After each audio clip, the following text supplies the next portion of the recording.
নমস্কাৰ 2026 চনৰ অসম বিধানসভা নিৰ্বাচনত চৰকাৰী পক্ষই বিপুল সংখ্যাগৰিষ্ঠতা লাভ কৰি এক অভিলেখ সৃষ্টি কৰিছে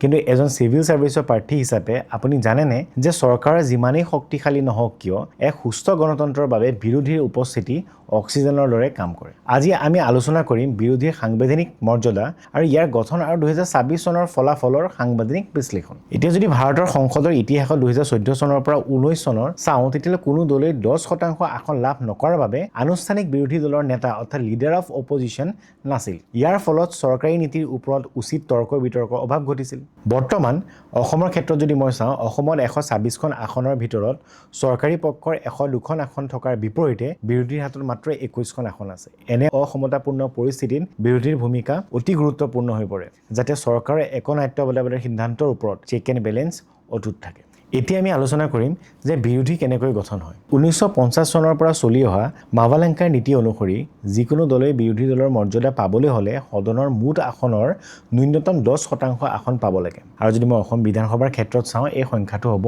13 ইয়াৰো উপৰিও আৰু এটা আছে তোমাৰ leader of single largest party যেতিয়া কোনো দলে 10% আসন লাভ নকৰে তেতিয়া বৃহত্তম বিৰোধী দলৰ নেতা অৰ্থাৎ leader of single largest party ধাৰণাটো ব্যৱহাৰ কৰা হয় কাৰণ 2014 চনৰ লোকসভা নিৰ্বাচনৰ পিছত এই ধাৰণাটো পুনৰ গুৰুত্ব লাভ কৰিছে যাতে বিৰোধীৰ কণ্ঠ স্তব্ধ নহয় আৰু যদি মই সাংবিধানিক গুৰুত্ব চাওঁ আমাৰ কনষ্টিটিউচনৰ আৰ্টিকেল 75 আৰু 164 উল্লেখ আছে যে মন্ত্ৰী পৰিষদৰ সদনৰ ওচৰত সামূহিকভাৱে দায়বদ্ধ এই দায়বদ্ধতা নিশ্চিত কৰাই বিৰোধীৰ কাম ইয়াৰ উপৰি আপুনি জানেনে যে 1977 চনত এখন আইন বনাইছিলে স্যালাৰি and alliance of leaders of opposition in parliament act 1977 অনুসৰি বিৰোধী দলৰ নেতাক এজন কেবিনেট মন্ত্ৰীৰ মৰ্যাদা আৰু সা-সুবিধা দিয়া হয় আৰু বিৰোধীৰ উপস্থিতি ভাৰতীয় সংবিধানৰ সাংবিধানিক গণতন্ত্ৰৰ নামৰ মৌলিক গাঁথনিৰ এক অবিচ্ছেদ্য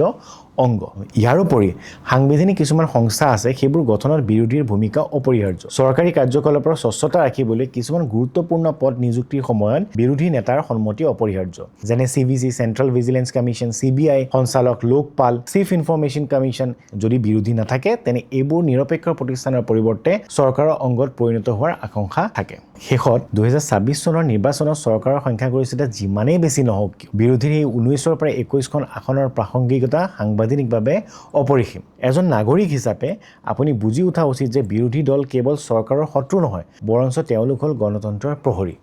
এতিয়া শেষত মই আপোনালোকলৈ এটা প্ৰশ্ন ৰাখিছোঁ আপোনালোকে কওকচোন আমাৰ সংসদৰ বিৰোধী যিজন দলপতি তেখেতৰ নাম কি আপোনালোকে যদি এই ভিডিঅ'টো চাই ভাল পাইছে আৰু ইয়াৰ পৰা যদি কিবা শিকিব পাৰিছে তেতিয়াহ'লে এই ভিডিঅ'টো শ্বেয়াৰ কৰিব আৰু আমাৰ যিটো চেনেল আছে তাক লাইক এণ্ড ছাবস্ক্ৰাইব কৰি দিব ধন্যবাদ